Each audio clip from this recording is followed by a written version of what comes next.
Te souviens-tu du grand George Foreman d'antan? Oui, le terrifiant boxeur qui a balayé Joe Frazier 2 fois, a facilement vaincu Ken Norton, a mené une bataille acharnée contre Ron Lyle, et nous a offert l'une des nuits les plus mémorables de l'histoire de la boxe lorsqu'il a affronté Ali lors du Rumble in the Jungle. Ferme les yeux, pense au passé, et tu peux probablement imaginer l'énorme et agressif artiste du chaos qu'il était autrefois, tel que nous l'aimions. Mais as-tu vu comment il vit aujourd'hui? Si tu l'avais suivi à l'époque, ce serait une vision troublante, car la manière dont George Foreman vit aujourd'hui, à 75 ans, est triste. Nous nous souvenons tous de ce qu'était George Foreman à son apogée, n'est-ce pas? Mais pour ceux dont les souvenirs sont devenus flous, faisons un bref rappel. Foreman a grandi à Houston, Texas, élevé par sa mère et son mari J.D. Foreman, dont il a pris le nom car son père biologique était absent. Au début, il s'est tourné vers le crime, opérant comme braqueur dès l'âge de 15 ans.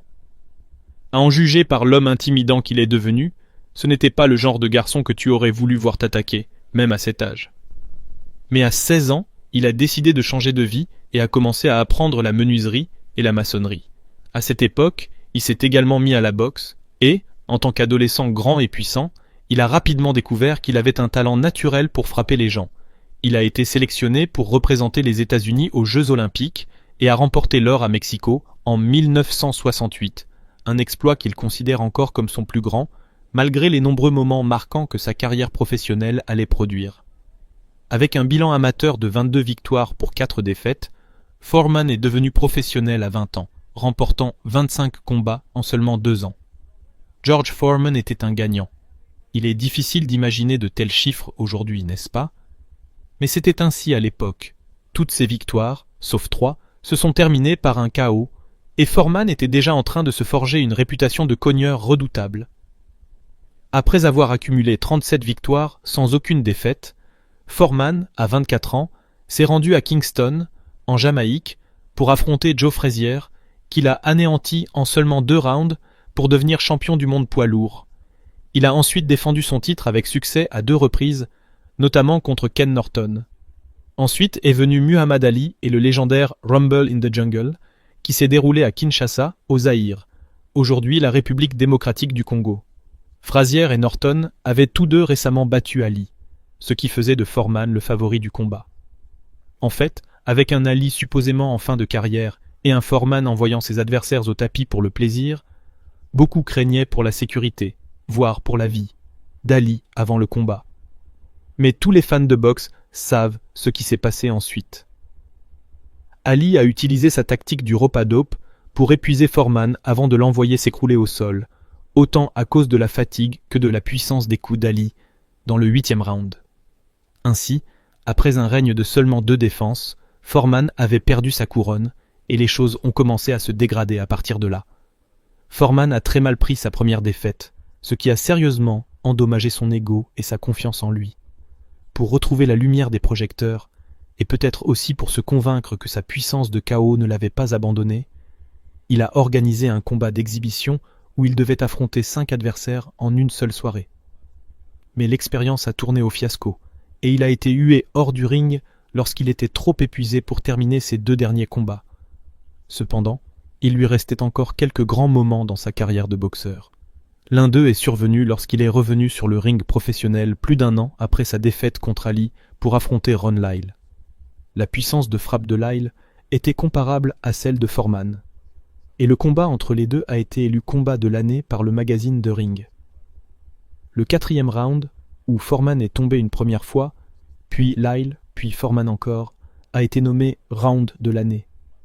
Foreman a remporté la victoire au 5e round, mais malgré son énorme effort, il semblait hors de son élément, et des doutes persistaient quant à son retour parmi l'élite. Cependant, lorsqu'il a ensuite éliminé Frazier avec facilité lors de leur revanche, les sceptiques ont été réduits au silence, mais seulement temporairement, comme la suite allait le prouver. Son combat suivant a failli tourner au désastre. En affrontant Jimmy Young à Porto Rico, Foreman a sous-estimé son adversaire et n'est arrivé sur l'île qu'1 jour avant le combat. Il a offert une performance médiocre et a finalement perdu par décision unanime.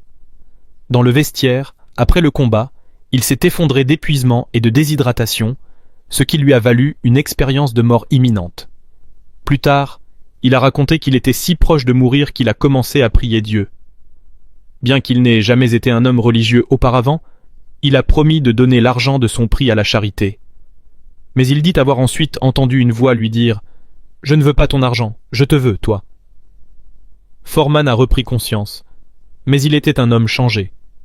Après ce combat, il s'est retiré de la boxe.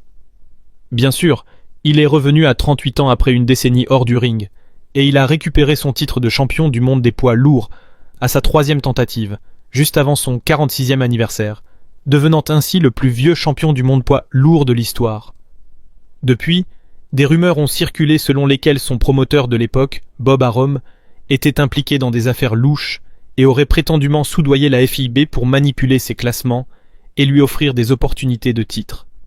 Cependant, à 45 ans, il a tout de même accompli ce que personne d'autre n'avait fait à un âge aussi avancé, et il faut lui reconnaître ce mérite. Mais ce fut sa dernière grande réussite. Après 3 défenses de titre réussies, il a perdu son dernier combat contre Shannon Briggs et a définitivement raccroché les gants. Son bilan professionnel final s'élève à 76 victoires, 5 défaites, dont 48 par KO. Que devient Foreman aujourd'hui ? Après sa défaite contre Jimmy Young et son expérience de mort imminente, il a vécu un profond changement de personnalité. Dans sa jeunesse, il était l'un des boxeurs les plus redoutés de la planète. Un homme colérique, taciturne, distant et arrogant, que les autres boxeurs craignirent d'affronter et que les journalistes évitèrent d'interviewer. Mais il est devenu un homme bien plus heureux, bavard et même jovial, avec qui il était agréable de passer du temps, bien loin de la figure menaçante qui s'était fait un nom en envoyant ses adversaires dormir au tapis.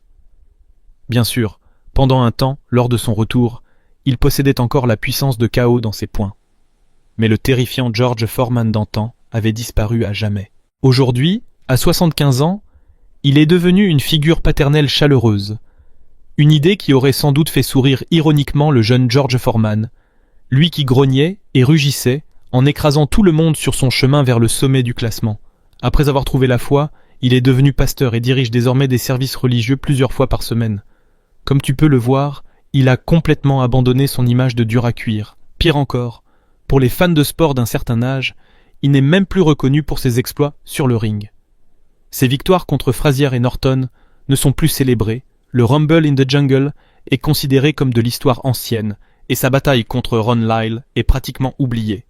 Les jeunes générations ne connaissent Foreman que comme ce type à la télé avec son grill. Un ancien boxeur réduit à faire la promotion d'un appareil de cuisine pour boucler ses fins de mois.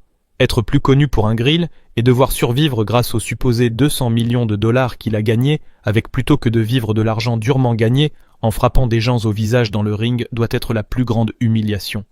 Et si cela ne suffisait pas, il est aussi devenu une personnalité télévisée très appréciée, apparaissant dans des émissions comme The Masked Singer.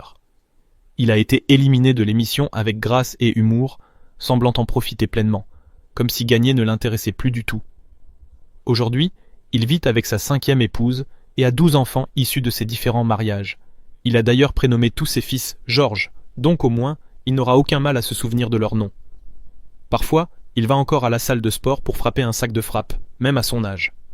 Quel spectacle indigne! Un vieillard de plus de 70 ans entouré de jeunes athlètes, essayant de rester en forme, alors qu'il devrait être chez lui avec une pipe et des pantoufles. Une ombre sur son héritage? Plus sérieusement, ces dernières années, 2 femmes ont porté des accusations d'abus sexuels contre lui, affirmant qu'il les aurait agressées alors qu'elles étaient mineures dans les années 70. Foreman a vigoureusement nié ces accusations, affirmant qu'il ne s'agissait que d'une tentative d'extorsion. L'enquête est toujours en cours, il est donc difficile de se prononcer sur l'affaire. Espérons simplement qu'il est innocent.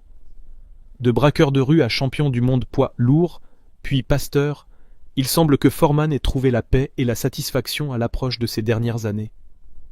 Il est aujourd'hui considéré, à juste titre, comme un aîné respecté du sport et une légende vivante dans le monde de la boxe. Le grand George Foreman, membre du Hall of Fame de la boxe mondiale et du Hall of Fame international de la boxe, est un véritable monument du sport. Ne change jamais, George. On t'aime. Continue ce que tu fais.